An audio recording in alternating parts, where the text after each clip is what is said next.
Hello and welcome to another edition of the Arbiter's Go to the Movies, a special side project of Arbitration Studios, your last word in Battletech Talk. I'm JPArbiter. I'm Mrs. Arbiter. And Mrs. Arbiter, what movie are we watching today? Terminator. One of the great science fiction movies. And I think once we finish this cycle, if we decide to return, we need to start getting some bad movies. So that way we're spoiling ourselves. Yeah, well, you gotta start good. Yeah. My relationship with the Terminator franchise was, I was born in 1983, and so when I was hitting about 9, 10, Terminator 2 was coming to theaters, and it had a hell of a marketing push, including a Guns N' Roses video, for You Would Be Mine, and there was all these other things, and I was already aware of Arnold Schwarzenegger. Oh yeah, that was the age of the music videos. Yeah, I know. I know. I feel old suddenly. and so I was like, dude, I gotta see this, but I was only 9, and my parents weren't willing to let me go to a rated R movie with them yet. That didn't happen until another Arnold Schwarzenegger movie came out several years later with True Lies, which I will maintain should not have been a rated R movie, and today would not have been. Even if Jamie Lee Curtis was dancing in her underwear. No, it wouldn't have been. All of the bases for what is rated R have changed so much. Yep. But this also introduced me to a new rule that happened in my household. Because, again, I was about, 1992, I was about 9 years old.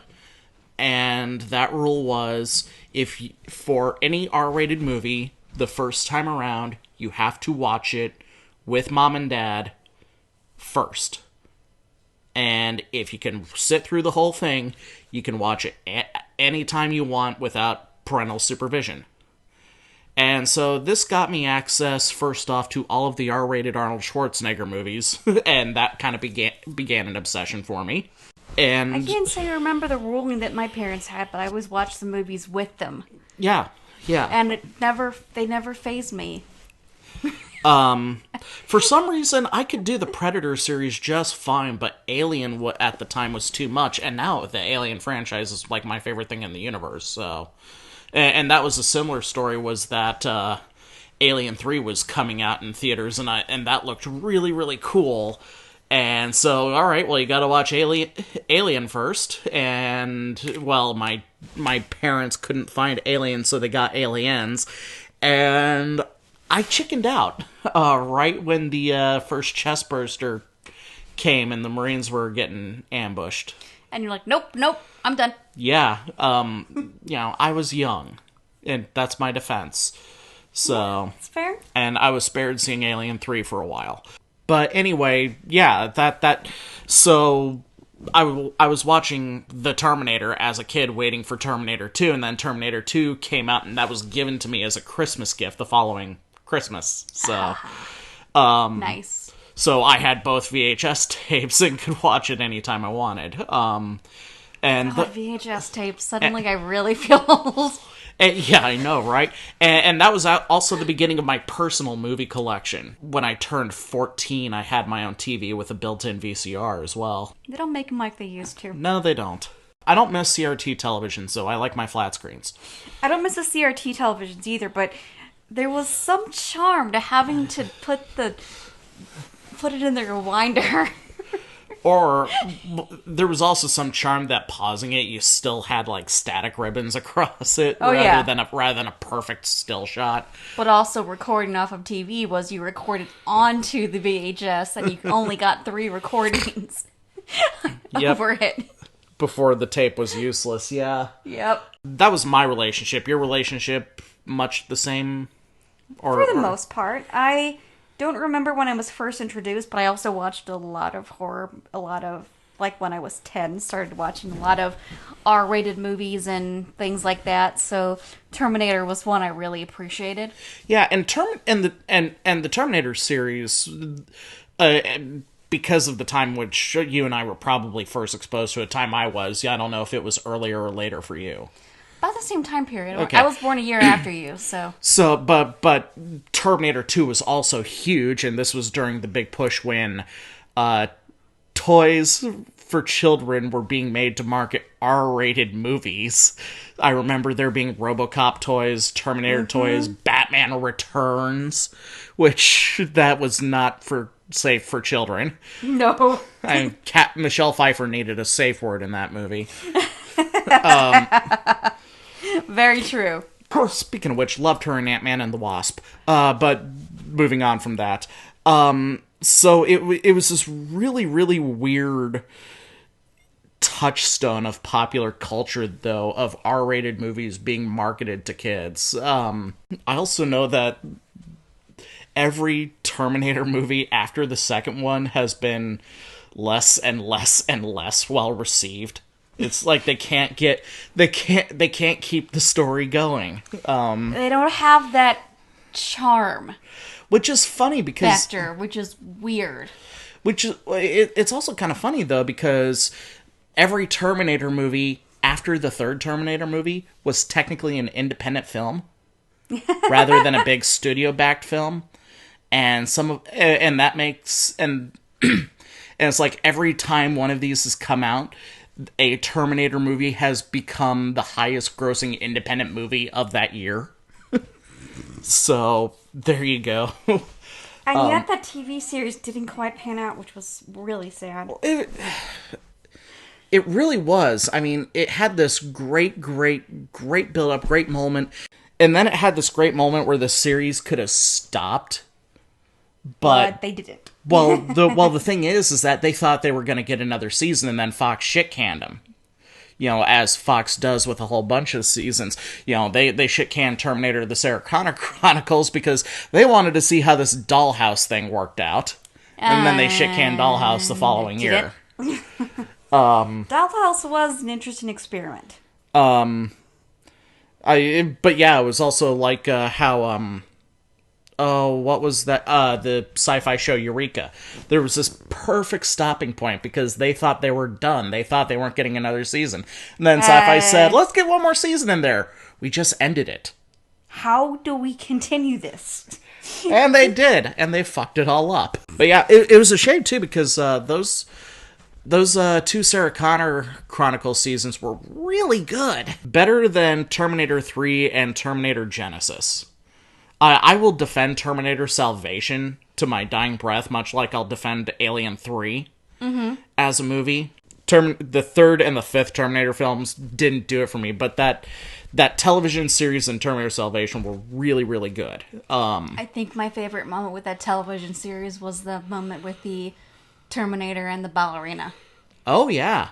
Yeah. Noting that the actress is actually a ballerina of the same caliber. Yeah, Summer Glau, world, you know, that was cool. So, but that's all stuff for future partings. There's one last side note for it. Terminator video games have not been very good, unfortunately. Remember, the only Terminator-based video game I enjoyed was a light gun. It wasn't even a light gun, although everyone thought it was. It was actually, the gun was a joystick. But it was a rail shooter game, and that was like the best Terminator game, and that was it. Everything else was just subpar, like side scrollers and whatnot that were more complicated than they had to be because that was the time when people felt like they had to incorporate every scene of a movie, every major scene, into their product. And these days, if only movie licensed games cared so much, right? Yeah. If they treated a Terminator movie as a kind of a call of Terminator and the future war and what they're doing in that future war. Well, they tried that. That could be interesting. You see, they tried that. So I would take the Alien Isolation route because the Terminator is supposed to represent something unstoppable, impeccable. You can't negotiate with it. You can't bargain. You can't reason. You can't beg. You can't plead. It won't show mercy, and it won't stop. So that short-term survival crafting game similar to Alien Isolation, where it's based around a few set pieces, I think would be ideal. Unlike with Alien Isolation, though, where it's running and hiding, you've got to figure out how to slow the thing down, knock it over, whatever. Yeah, how to freeze it, how to give yourself that breathing room. Yep. Which would require a much more open world than the confines of... in space, you can't hear them. They can't hear you scream. Yeah. You know, it's terrifying in its own prospect. But that's enough about that. We should probably talk about the movie, shouldn't we? Yes, I think we should. All right, let's get started then.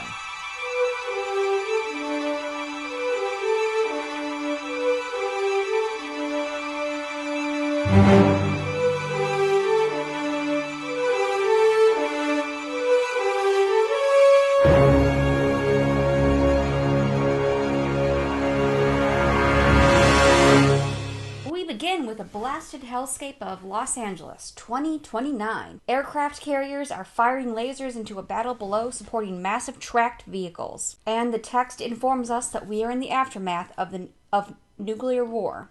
Machines rose up and waged war on mankind. But the final battle would not be fought decades from now, but in the present. Thus begins the Terminator.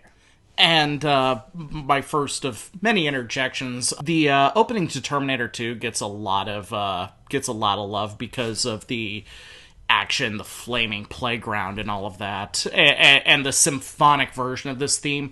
But this synthesized version with just the name, with just the title crisscrossing and the computer style printing off of the names, I've always dug that. This is honestly one of my favorite title sequences. It's okay.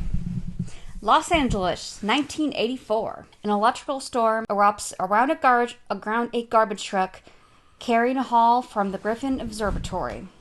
And in the middle is a naked Arnold Schwarzenegger. Arnie walks flapping all over the place, first surveying the Los Angeles skyline, and then approaching a gang of hooligans, led by Bill Paxton, enjoying a night of vagrancy. And it's at this point I gotta mention, Bill Paxton, may rest in peace. This scene coming up is part of what will always make Bill Paxton a bit of a legend, where he is one of two actors to have been killed by the Terminator, an Alien, and a Predator. The other being Lance Henriksen, and Jeanette Goldstein, I think, is Jeanette Goldstein is the only other actor who comes close with 2 out of 3.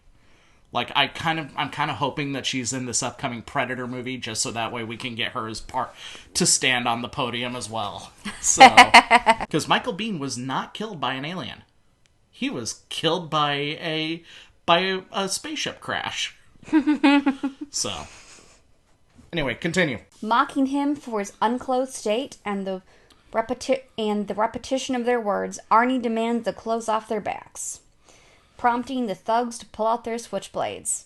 Nobody uses those anymore. Well, you don't see them threatened anymore. It's so... Well, one, it's funny. Access to firearms is a lot easier this day and age. And 2, switchblades are illegal. You might hurt someone. I know. I know. Logic? There is none. One takes effort. Anyway, Arnie punches through one of the thugs. Through, by the way. Yes, like through. Hand out the other side. Shoving the other one into a nearby fence, prompting the only one conscious to take off his jacket. Elsewhere, another electrical storm occurs in a downtown alley, dropping Michael Biehn, naked as the day he was born, from 2 stories up onto the concrete below. Taking a moment, he steals a hobo's pants. As you would. Runs from the police, stealing a revolver from one, asking the date, emphasizing the year. Who asked the year? Well, and the police officer was clearly confused by this as well. It's a really good setup. Mm-hmm. Realizing that he doesn't have any time, Michael Biehn breaks into a sporting goods sporting goods store, grabs some fresh Nike high tops and a jacket, then escaping after stealing a shotgun from a police car. Bean then goes to a phone booth, scans for names, pointing to Sarah Connor, and tears the page out. It's at this point I want to interject with a little bit of movie-making mythology, if you will. I don't think this was...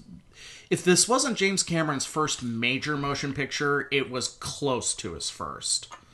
And I know Aliens came shortly after this, but the thing that the story as it was relayed to me is that being that James Cameron was still fresh out of the Roger Corman school of directing, still styled himself as kind of an underground guerrilla filmmaker. So there was a lot of issues with like film licenses and the distinct lack of having them.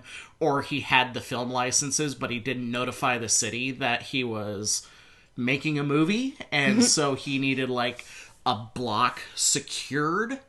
So that way A, the police knew what was going on, and B, like, passers-by couldn't suddenly get involved in the film and thus be alerted to the fact that here is Michael Biehn in a hobo's pants and a trench coat carrying a shotgun underneath it like he's trying to hide it, which in Los Angeles in the 1980s is a scary thing. So, from what I understand, this scene,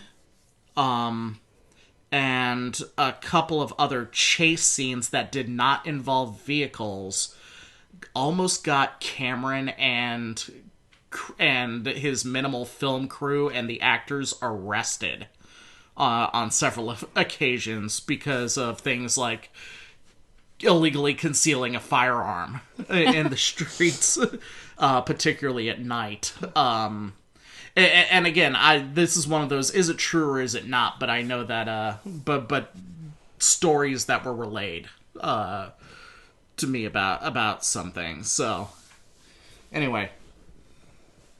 Cut to Sarah Connor, played by Linda Hamilton, riding her Honda Elite 150 to work. A family restaurant called Big Jeff's. It's a mundane day, pushy customers, mixed up orders, kids pouring ice cream into her apron, and a bitchy coworker who reminds her no one cares, and nothing matters. Yep, sounds like the one I was working. Think I'm joking, I'm not. Oh yeah, you used to work at a Denny's. I worked at a Denny's among other places. Well, this place reminds me of Denny's, that's why I was... No. This place Denny's was more breakfast oriented. But that's neither here nor there. While this is happening, Arnold Schwarzenegger is acquiring equipment for a mission. Is acquiring equipment for his mission. He punched through the window of station wagon, tears off the cowling of the steering column, and removes the ignition switch and manually turns it on with his thumb. Well, there's a way to hotwire a car. Yeah, it completely bypasses the need for hot wiring it. Because remember, all the key does is permit the ignition to move. The ignition wants to, but there's a physical lock in there. Yeah. He then finds a gun shop owned by character actor Dick Miller and badass motherfucker. And requests to inspect an Uzi, an Armalite AR-18, a Spaz 12 shotgun, and an AMT Hardballer 45 pistol with an unbelievably expensive and impractical, for the time, laser sight. More movie-making trivia. The laser sight did exist. It would have tripled the price of that gun, and the battery... While the battery could have powered the laser good for shooting purposes, it sucked for filming purposes. So they needed to strap a they had to have an external power source for the gun or for the laser to artificially brighten it up with an array of flat like RC car batteries in the back of Arnold Schwarzenegger's jacket, and the trigger for the laser was removed from the actual trigger, and instead there was a button in a grip that he held in his offhand that was off camera, and that brightened the laser so it could be picked up by the cameras. I can't say I'm entirely surprised. Did lasers exist in the 1980s? Yes. Were they practical as they are today? No. No. These days you can get a brighter laser than that ever could have been in a keychain. He also asked for a phased plasma rifle in the 40-watt range. Hey, just what you see, pal. The gun clerk misinterprets the intention to take all the weapons as making a sale, and instead we get a perfect lesson in how to not sell guns, as Arnie makes his second confirmed kill of the movie. Arnie later stops by a phone booth, interrupting the pedestrian's call, and examines a phone book for his targets. Oh, phone booths. I miss those things. I don't. It is notable, though, that we begin to understand the difference between Arnold and between both Arnold and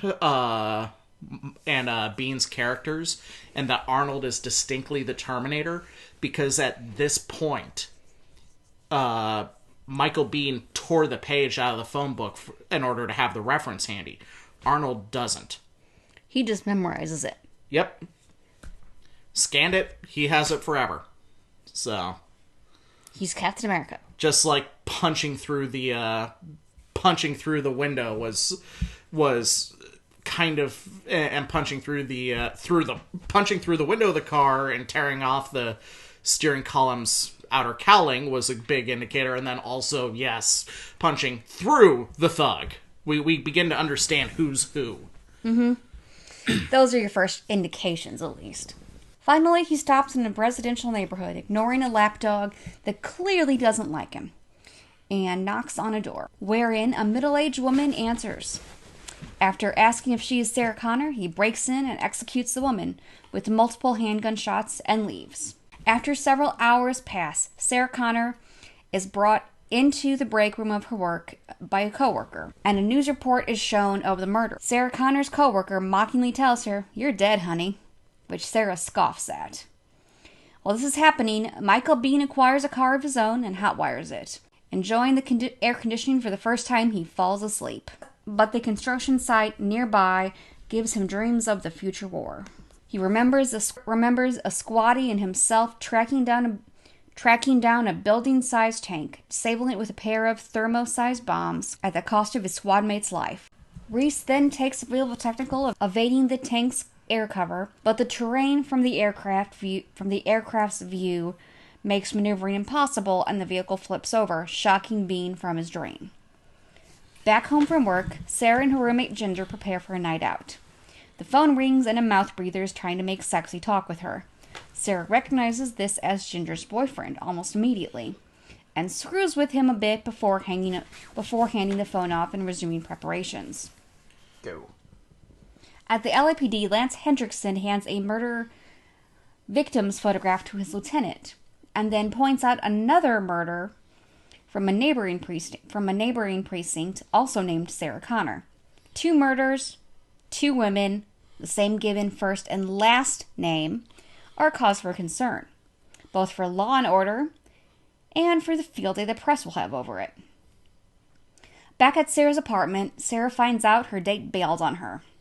Ginger plays a supportive roommate, and Pugsley plays a supportive bearded dragon, beginning the support animal craze.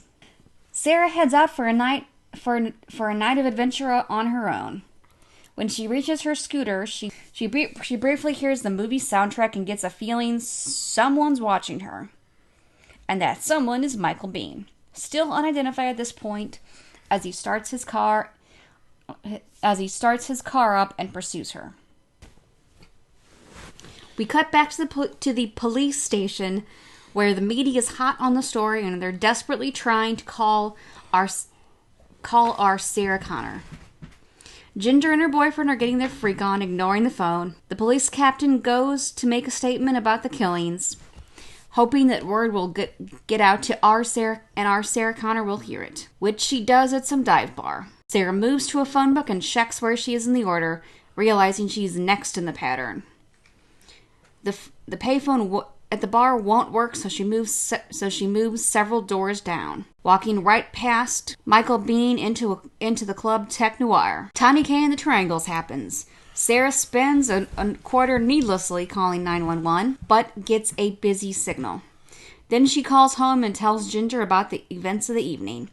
But Ginger will be too busy for the rest of her life as Arnie pops in, killing both her and her boyfriend, after she gets a midnight snack. I know. Singing into a stalk of celery. Yeah. How 80s. Oh, I can't mock her because ever since I got those, we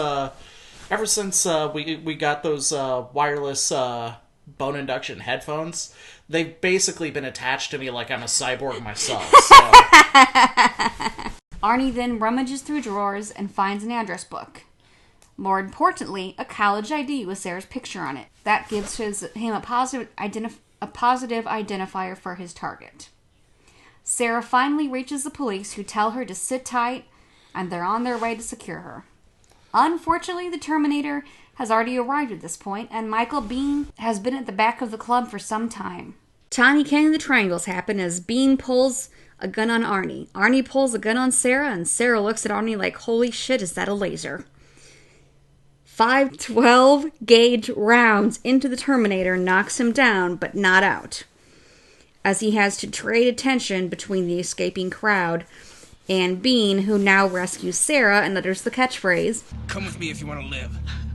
A chase down an alley and eventually into cars happens, culminating in a crash in a tunnel, leaving. In this moment, we learn a few things along with Sarah.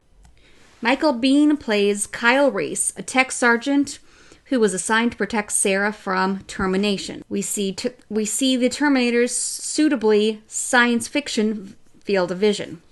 Yeah, it's actually really cool because while it's in very impractical red tones, if you pause it, in addition to all the technical bibble-babble that you'll see, you'll also see things like there's a compass that pops up telling him what direction he's going in. And puts a marker on his target, and only his target. Because the marker is only on Sarah. If you pay attention, Reese is not explicitly targeted. And things like land speed, hydraulic pressure for his joints are being displayed and whatnot. I mean, there's all sorts of like really interesting data in the Terminator's field of vision before, while he, in addition to all the technical garbledy-gook that is in there. That just kind of shows the level of attention that James Cameron pays to his movies. That's true. The Terminator is also able to mask its voice from its default Austrian accent. The Terminator does not kill unless it is conducive to the mission, as he merely knocks out police officers, and we only see him kill one of the thugs. Those shot in the club either looked like Sarah or were between him and Sarah.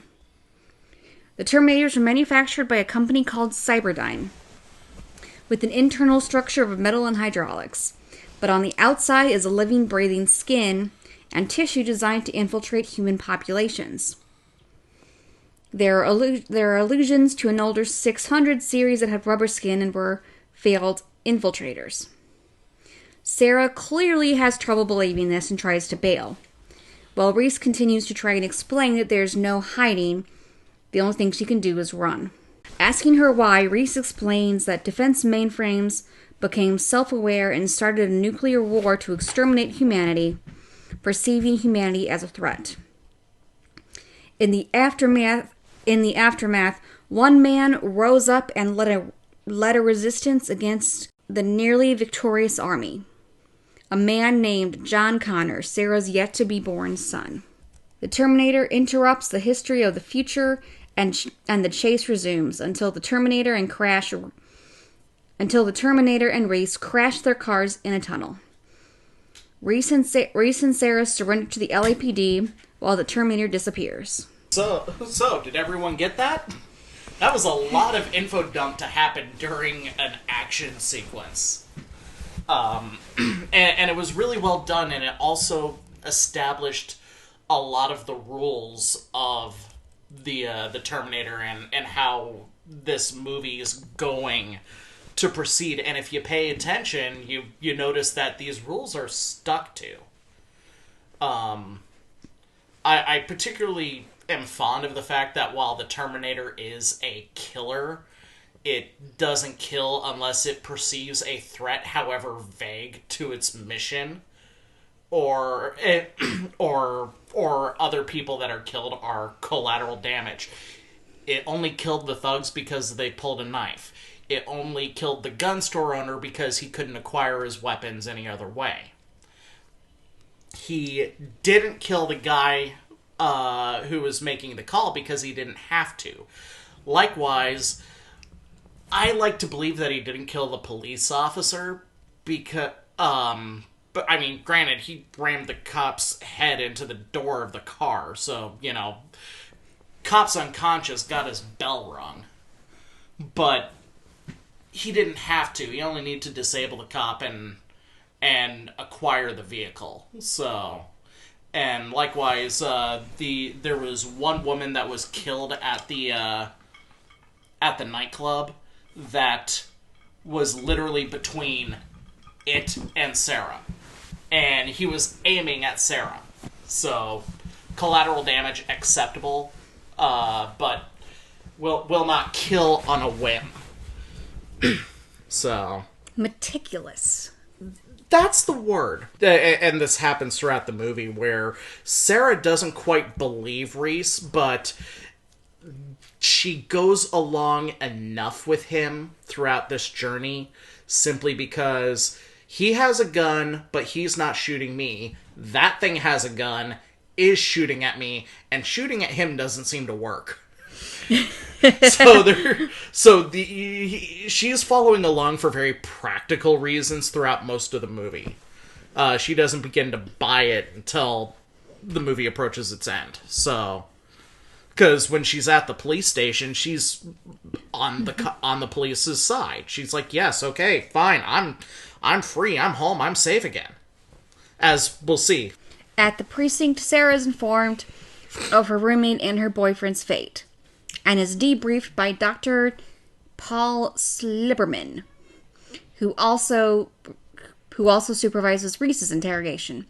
Reese explains the history of the future and how he will never be able to return to the future time. And neither can the Terminator. It's just them. No one else goes through time unless the grosses call for sequels. Clearly the police don't believe him, and in fact suspect that he is a suspect in the murder of the other Sarahs. While this happens, the Terminator enters a tenement it has been using as a base of operations and undergoes repairs. First cutting open the skin of its arm to diagnose and reset its hand actuator. Then removing its damaged organic eye that disrupts its ability to see. Using a pair of sunglasses to disguise its obvious machinery. He then switches clothing and grabs his heavier weapons and heads back into the night.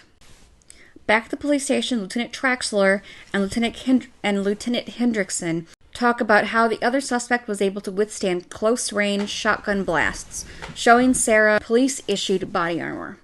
They ride off, punching through the windshield of the car, as well within a human being's capability.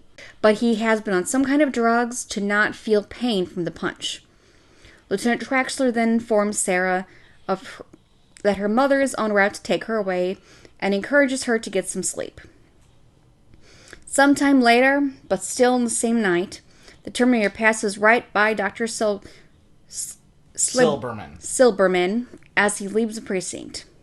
After being brushed off by the desk clerk, the Terminator evaluates the strength of the precinct's front desk and says the infamous line, "I'll be back."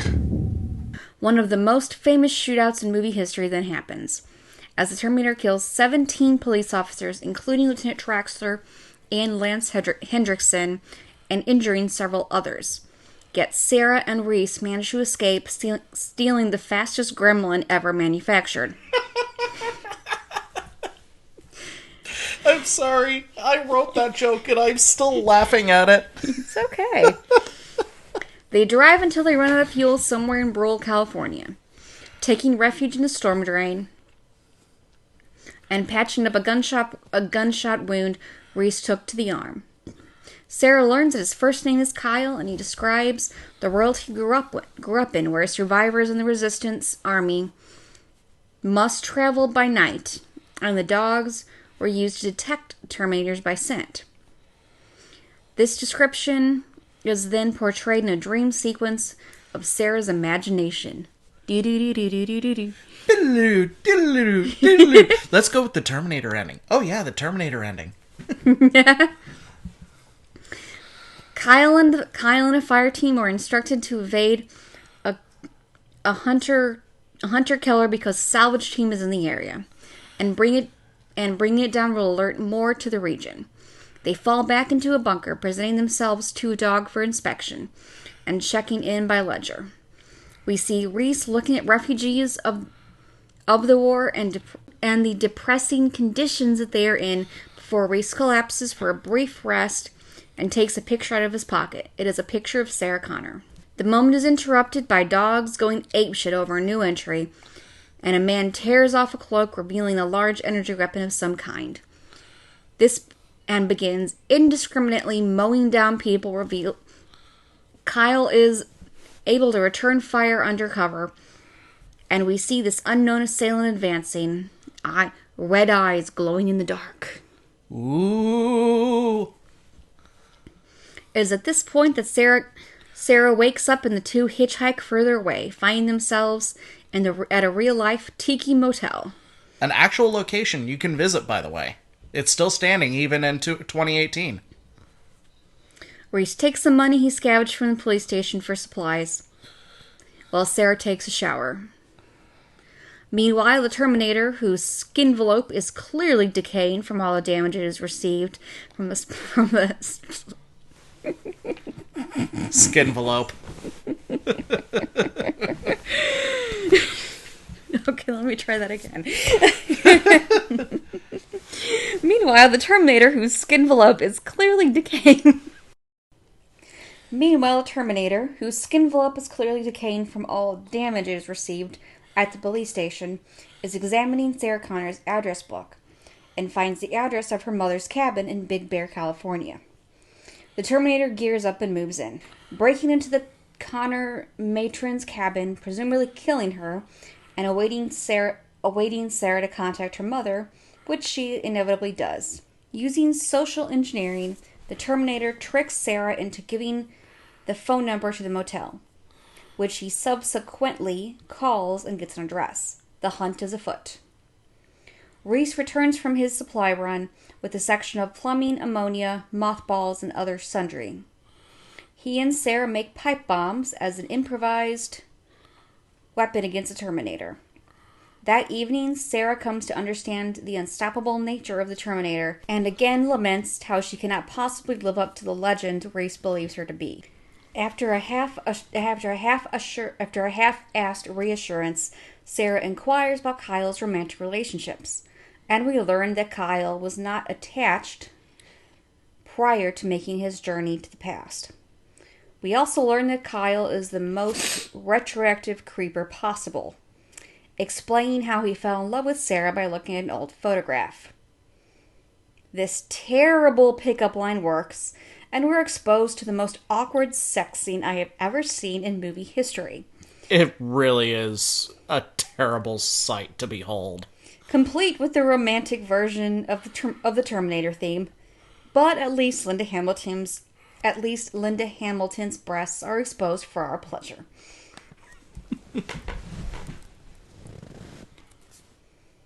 Post-Clotus, Sarah decides to play with the pipe bombs, and hears the motel owner's dog go apeshit.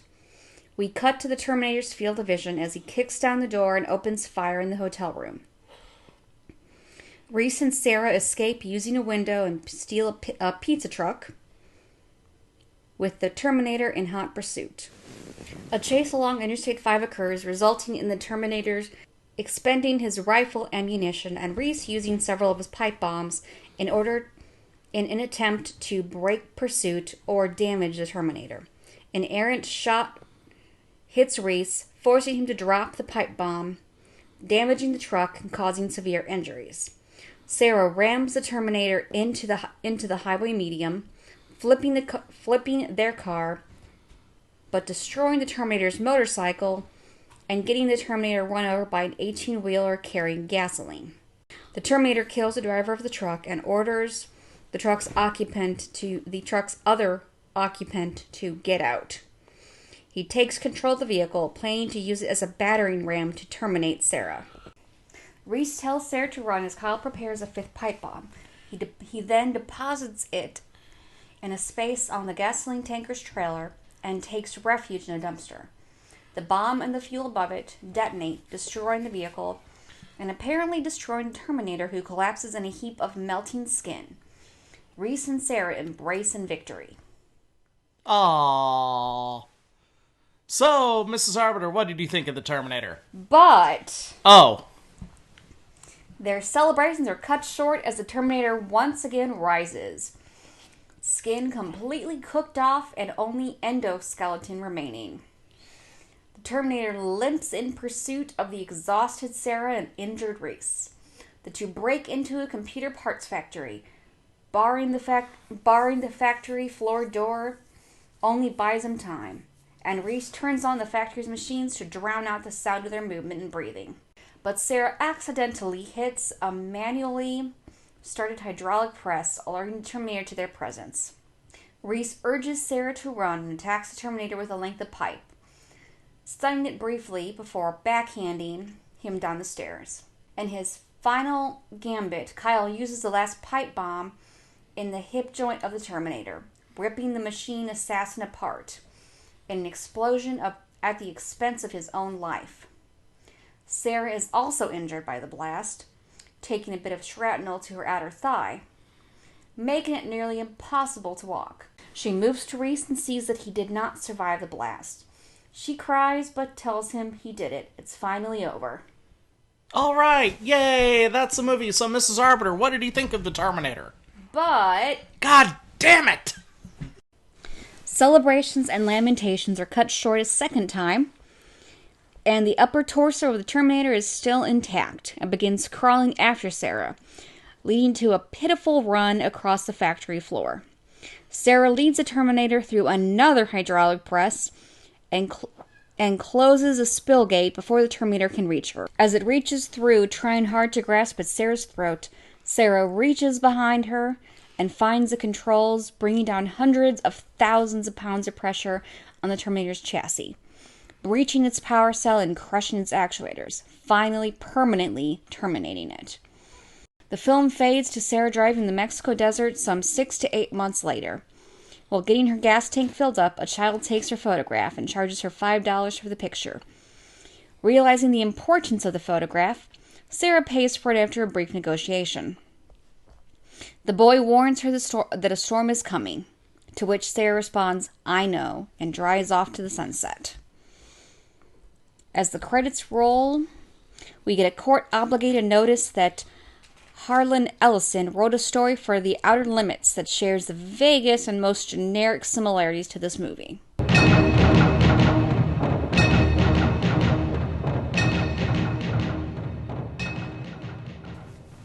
So, Mrs. Arbiter, what did you think of the Terminator? I always liked it. Yeah, I always liked it too. When I was in college, I went to a film studies class, and I don't remember the professor's name at the University of Missouri, but when I attended the class, he the first day said, "All right, I'm going to give you a lot of artistic lines, I'm going to give you a lot of technical lines, but I need to establish some credibility with you guys first.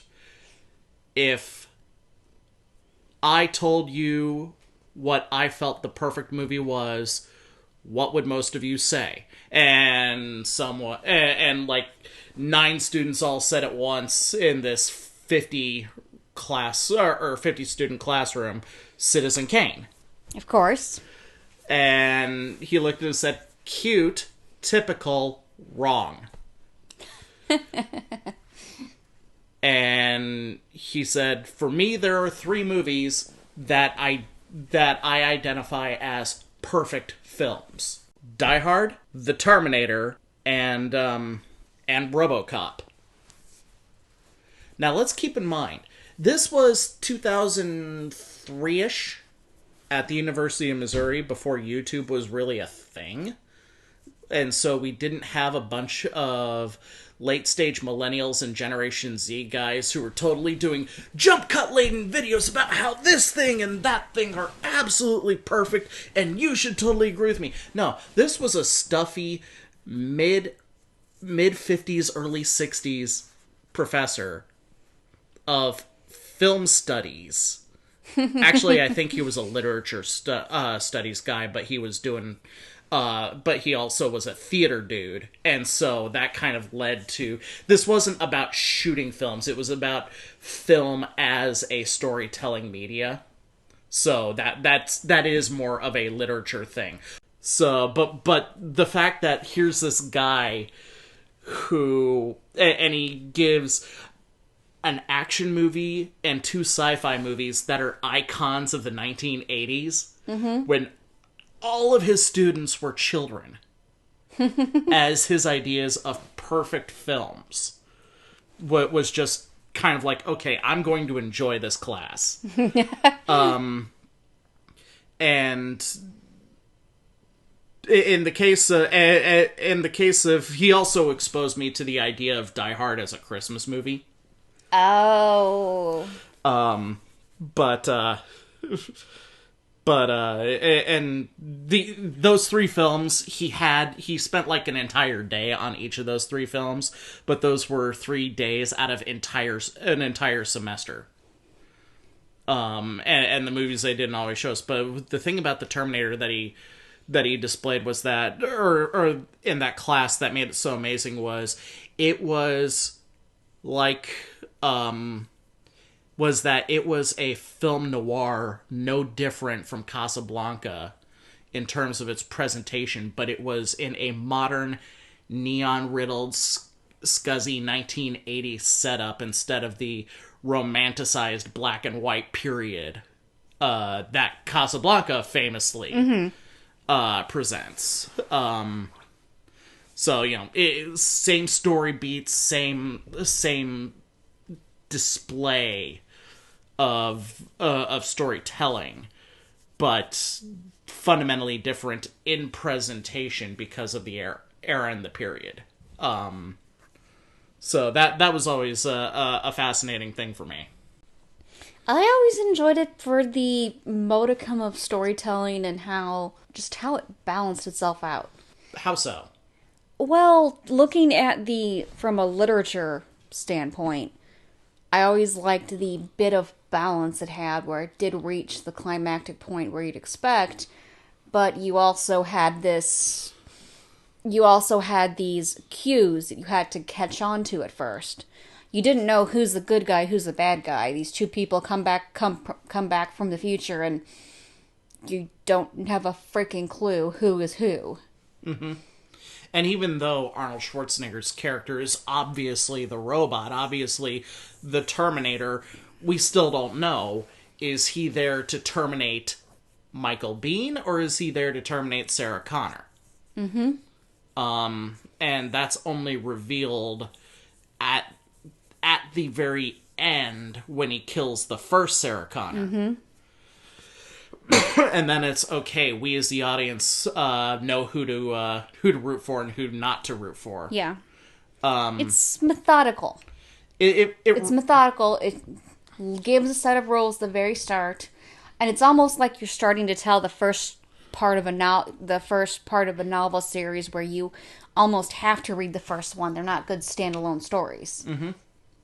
I don't know. The second Terminator movie was a very good standalone story. It was, but most people have seen or know about the the first one to know where the second one comes into play. Mm-hmm. Because you get the direct correlation of she's in the mental hospital, so suddenly this has happened, the son's in the picture now, and it's not, let's make the future come true, it's, let's do something and move this forward. Yep. But the thing is that Terminator 2 catches you up very nicely. It does. Just like in the Terminator, we're not given info dumps, and when we are, we're only given exactly what we need to know. That car chase scene. My name is Reese. Here's some military designations that, frankly, have just been drilled into my head to give out. Mm-hmm. Here's what is happening. Here's why it is happening. And I need you to go with me on this. It's almost... And he understands from the get-go that what he is saying will sound implausible. And he pleads for patience, and he pleads for... he uses empathy to try and get Sarah to go with him on stuff. Doesn't with the exception of that initial encounter, doesn't really force her when you come in. It's like, okay, again, you've got one guy with a gun and you've got another guy with a gun, but it's clear one's shooting at me and one's shooting at him. So... Well, it has that info dump you talk about. That has that similar moment to Finn's introduction in 7. Oh, in the latter-day Star Wars movies? Because he has that introduction of drilled in his head, this is my number, this is my designation. FN2187, yeah. So it's like, I'm not given a name. This is what I'm given. This is what I know. Mm-hmm. And it has that limited scope, which I can appreciate. Yep. Couple other things about this movie that are kind of fascinating. First off, we ended with the court-ordered notice, an acknowledgement to the works of Harlan Ellison, it says. Mm-hmm. Harlan Ellison, a renowned science fiction writer who passed away recently, was given this credit because there were 2 stories he wrote for The Outer Limits. One was called The Soldier, and apparently, like, the very beginning of the Terminator, with two soldiers traveling back in time in the middle of a city, only in the Outer Limits story they encountered each other, started up a gunfight, yada yada yada. Mm-hmm. That was like the opening of the Terminator, and Harlan Ellison felt ripped off and sued over it. There was another story, I think it was called The Man with the Glass Hand, where a robot that involved a robot who looks like a man, with the exception of this prosthetic hand, has a prophecy for the future inside of him. And the catch is that because the Outer Limits stories were all full of catches, the catch was that he was the harbinger of the apocalypse. He didn't just have a message for it, he started it. Oh, interesting. So it was like, so those 2 stories, Harlan Ellison felt ripped off and he sued Orion Pictures, and Orion paid him off rather than go to court over it, because apparently at some point in the pre-release interviews for like movie rags and whatnot, when talking about his inspiration, Cameron said, "Oh yeah, I loved film noir growing up. I loved this. I loved that. I took some beats of inspiration from like Harlan Ellison episodes of The Outer Limits and The Twilight Zone." And so it's like, did you rip him off? Did you plagiarize him? Or were you inspired by him? And that's going to be an argument that's hard to sway. Yeah. So Harlan Ellison got anywhere from $30,000 to $300,000, and this court-ordered, bizarre, minimalist acknowledgement at the end of the Terminator, which was added at the home release. It's weird, and I always thought I've always been kind of on James Cameron's side on this. There's not a fine line between plagiarism and inspiration. It's a pretty broad line. Yeah. And you can walk right up to that line. You can walk right up to it. You can even walk onto the line. You can kick dirt on it. Yes, but you can't cross it. And James Cameron didn't cross it, and Harlan Ellison was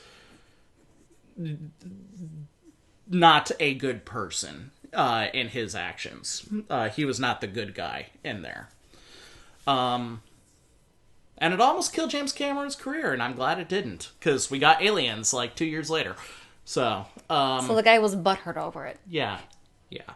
Just to give it a word. Well, and here's the thing. I say this knowing that Harlan Ellison has his fans who will take the side opposite of me. And my opinion on it is not the popular opinion of this. There are people who say, no, Harlan Ellison was absolutely in the right, and that's cool. I'm just sharing my opinion on it. Yeah. Another fun story about this. Mm-hmm. Originally, Arnold Schwarzenegger was supposed to play Reese. And guess who was supposed to play the Terminator? Michael Biehn. No. Oh. O.J. Simpson. Oh. Uh-huh. I'm just gonna let that one sit out there for a bit. The thing that got Arnold... Lance Henriksen was also considered for the Terminator role, but Lance was... who was already in his late 40s, early 50s at that time. Mm-hmm.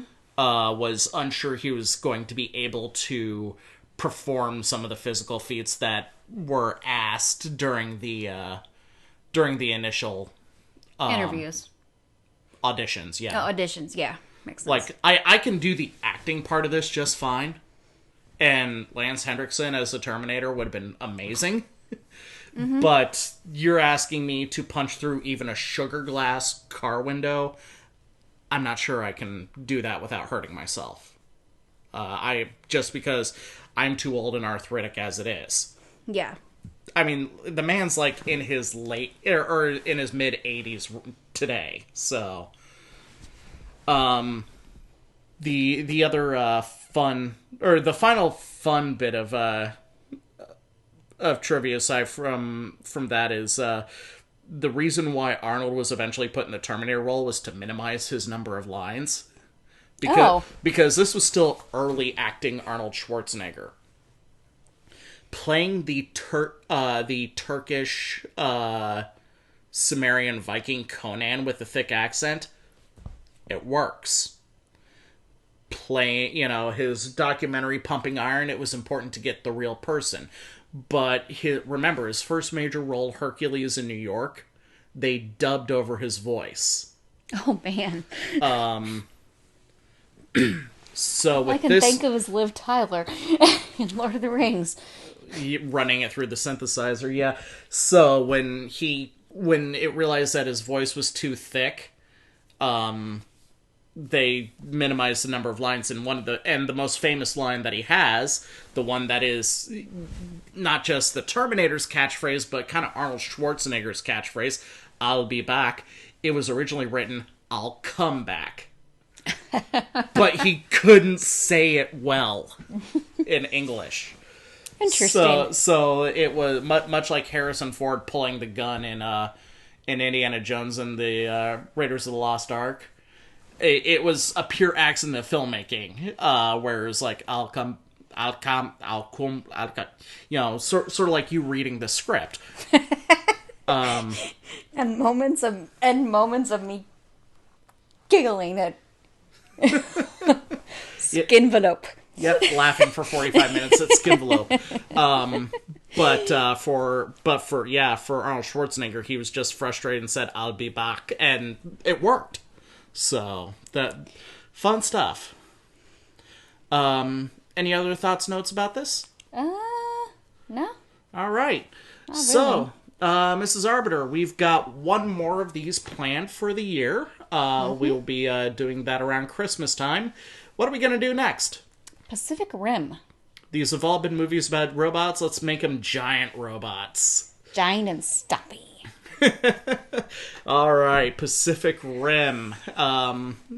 So yeah, you can look forward to that around Christmas. In the meantime, Gen Con is coming up, so if you're a fan of the BattleTech / MechWarrior universe, be sure to check us out at ourbattletech.com or look for Arbitration Studios on your podcasting method of choice, and look for our Gen Con oriented content for that soon. And if you happen to be at Gen Con, swing by the BattleTech booth. You might be surprised with something familiar. Mrs. Arbiter will be there demoing board games for Catalyst Game Labs. And she tends to be in cosplay. Yeah, I have a special one this year. So, anyway, so that's all we got. We look forward to seeing you at Gen Con. So, bye. Later.